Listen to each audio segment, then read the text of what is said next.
राधे राधे। श्री हरिदास श्री कुंज बिहारी। कैसे हैं आप सभी लोग? आई होप कान्हा जी की कृपा से आप सभी लोग अच्छे होंगे और स्वस्थ होंगे। श्रावण मास महात्यम कथा अध्याय 23। श्री शिवाय नमस्तोभ्यम। हर हर महादेव। श्रावण मास में आज हम श्रवण करेंगे 23वें अध्याय का कृष्ण जी की जन्माष्टमी के व्रत का वर्णन। ईश्वर बाबा महादेव पिताजी बोलते हैं कि हे सनत कुमार, श्रावण मास में कृष्ण पक्ष की अष्टमी को वृष के चंद्रमा में अर्धरात्रि में इस प्रकार के शुभ योग में देवकी ने वासुदेव से श्री कृष्ण जी को जन्म दिया। भारत के पश्चिमी प्रदेशों में युग आदि तिथि के अनुसार मासों का नामकरण होता है। अतः श्रावण मास अष्टमी को भाद्रपद अष्टमी ही समझना चाहिए। सूर्य के सिंह राशि पर प्रवेश करने पर इस श्रेष्ठ महोत्सव को करना चाहिए और सप्तमी के दिन अल्प आहार करें। इस दिन दंत धावन करके उपवास के नियम के व्रत का पालन करें और जितेंद्रिय होकर रात में शयन करें।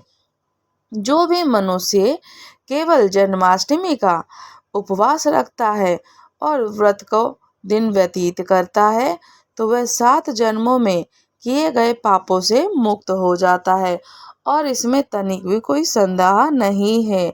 पापों से मुक्त होकर गुणों के साथ जो वास होता है उसी को सभी भोगों से रहित उपवास जानना चाहिए।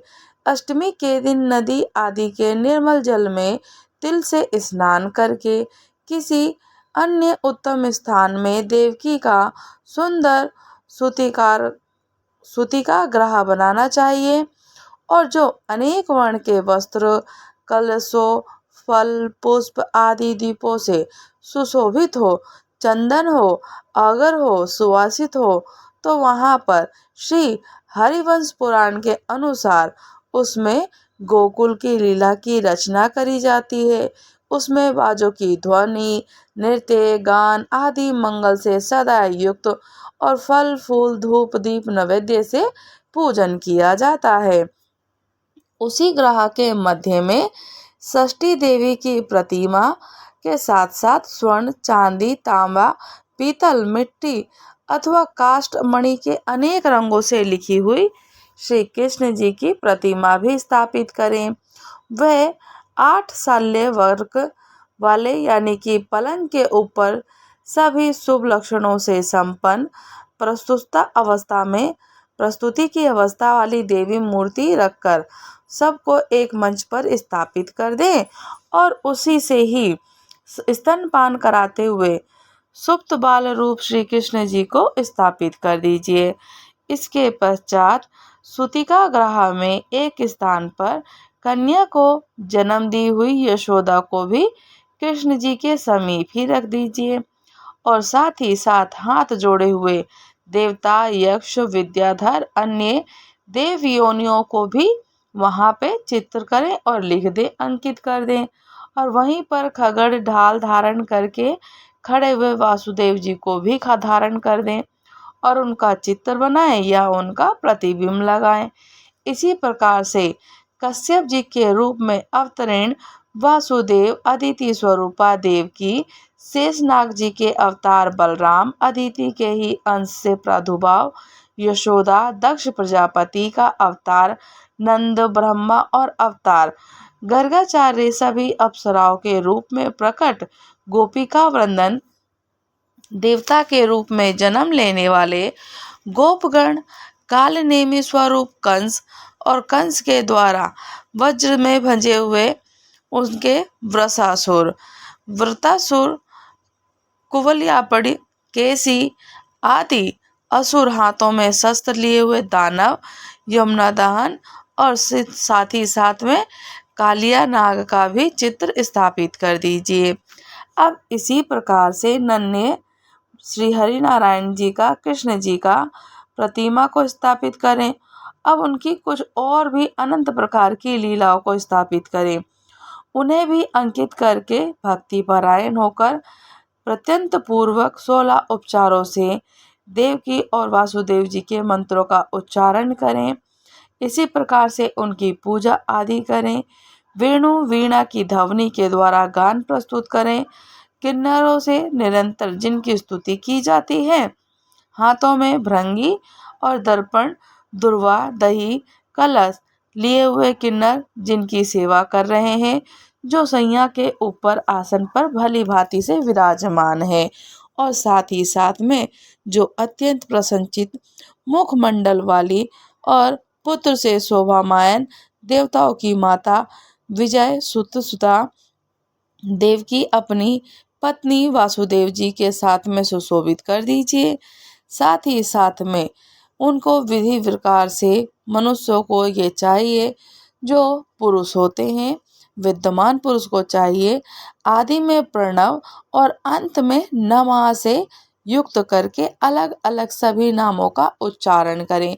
ओम नमो भगवते वासुदेवाय, या आप पंचाक्षरी, अष्टाक्षरी, द्वादशरी मंत्र का उच्चारण अवश्य करें, और उच्चारण करने से ही सभी पापों से मुक्ति के लिए देवी देवकी वासुदेव और वासुदेव जी, बलदेव जी, नंद, यशोदा के अनेक प्रकार की पूजा करें। अब उसके पश्चात चंद्रमा के उदय होने पर श्री हरि जी का स्मरण करते हुए चंद्रमा को अर्घ प्रदान करें, और इस प्रकार से कहें कि हे क्षीर सागर में प्रस्तुत होने वाले, हे क्षीर सागर से प्रादुर्भाव होने वाले, हे अत्रि के गोत्र में उत्पन्न होने वाले नारायण, आपको मेरा नमस्कार है। हे रोहिणीकांत, मेरे इस अर्घ को आप स्वीकार कीजिए। देवकी के साथ वासुदेव, नंद के साथ यशोदा और रोहिणी के साथ चंद्रमा, श्री कृष्ण जी के साथ बलराम की विधि प्रकार से पूजन करके मनुष्यों को परम दुर्लभ वस्तु को प्राप्त होती है, और कहा जाता है जो भी श्री हरि नारायण जी का इस प्रकार से पूजन करता है उसको अनंत प्रकार की पूर्ण रूप से दुर्लभ दुर्लभ से जो शक्ति, भगवान की कृपा अनंत बनी रहती है, और ठाकुर जी उन पर अत्यंत प्रिय होते हैं और अत्यंत प्रसन्न होते हैं। अब साथ ही साथ में कृष्ण जन्माष्टमी का व्रत 1 करोड़ एकादशी के व्रत के समान होता है। जो भी भक्तजन कृष्ण जी की जन्माष्टमी वाले दिन निराहार रहते हैं, व्रत करते हैं, तो कहा जाता है कि 1 करोड़ एकादशी के व्रत के पुण्य फल का सम्मान और पूर्ण रूप से 1 करोड़ के सम्मान माना जाता है। इसी प्रकार से उस रात पूजन करके नवमी की तिथि को भगवती का जन्म महोत्सव वैसे ही मनाना चाहिए जैसे श्री कृष्ण जी का हुआ। अब इसके बाद भक्ति पूर्वक ब्राह्मणों को भोजन कराएं, और जो जो अवशिष्ट हो गाय का दान करें और वस्त्रों का दान करें, पंडितों को दक्षिणा दें, और अपनी यथाशक्ति के अनुसार, अपनी सामर्थ्य के अनुसार उनको दक्षिणा दान करें। अब उस समय ये कहना चाहिए कि हे कृष्ण, मेरे ऊपर प्रसन्न हो जाइए। गौ और ब्राह्मण का हित करने वाले आप वासुदेव जी को मेरा नमस्कार है, शांति हो, कल्याण हो, ऐसा कहकर उनका फिर विसर्जन कर दीजिए।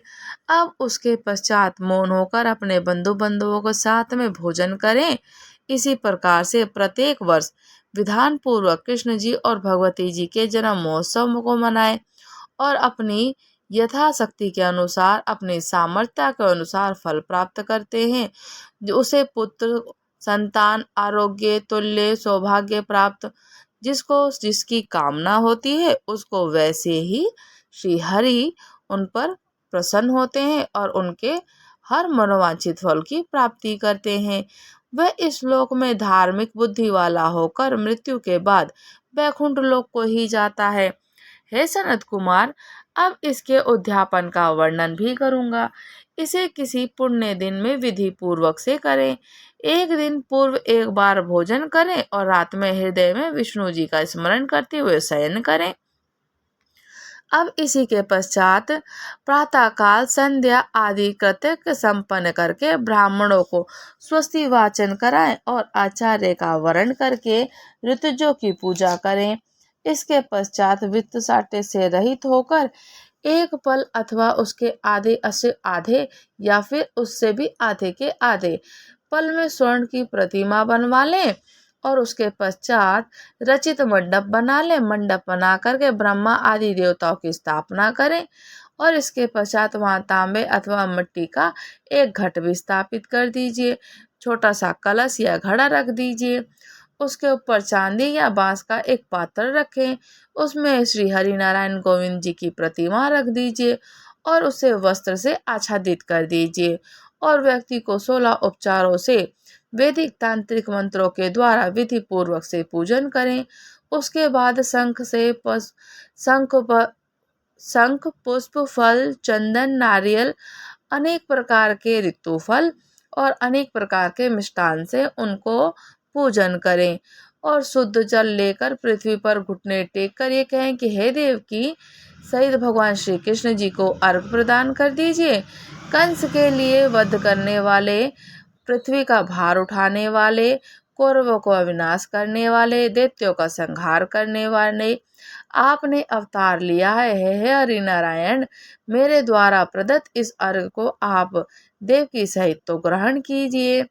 इसके बाद बुद्धिमान को चाहिए कि चंद्रमा को पूर्वोत्तर विधि से अर्घ प्रदान करें। पुनः भगवान से प्रार्थना करें कि हे जगन्नाथ, हे देव की पुत्र, हे वासुदेव पुत्र, हे यशोदानंदन, आपको मेरा नमस्कार है। भव सागर से मेरी रक्षा कीजिए। इसी प्रकार देवेश्वर से प्रार्थना करके रात्रि में जागरण करें और पुनः प्रातः काल शुद्ध जल में स्नान करके जनार्दन का पूजन कर खीर तिल घी से मूल मंत्रों के द्वारा भक्ति पूर्वक 108 आहुति देकर उनको पुरुष सूतक से उनका पूजन करें और भक्ति पूर्वक से श्री हरि नारायण का मंत्रों का उच्चारण करें, नाम ले स्मरण करें और मंत्रों को घी से आहुति दें। पूर्ण आहुति देकर होम से संपन्न कर लीजिए।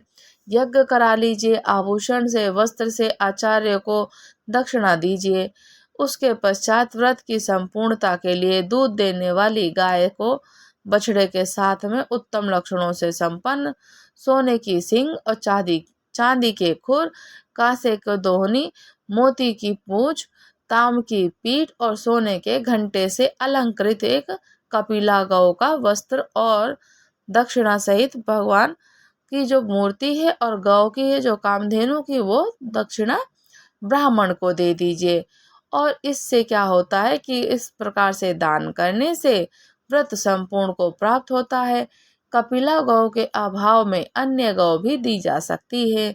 अब इसके पश्चात चीजों को यथा योग दक्षिणा प्रदान करें। ब्राह्मणों को अपनी यथाशक्ति के अनुसार उनको दान कर दीजिए। इसके बाद 8 ब्राह्मणों को भोजन कराएं, उन्हें भी दक्षिणा दें। पुनः सावधान होकर जल से परिपूर्ण कलश ब्राह्मणों को प्रदान करें।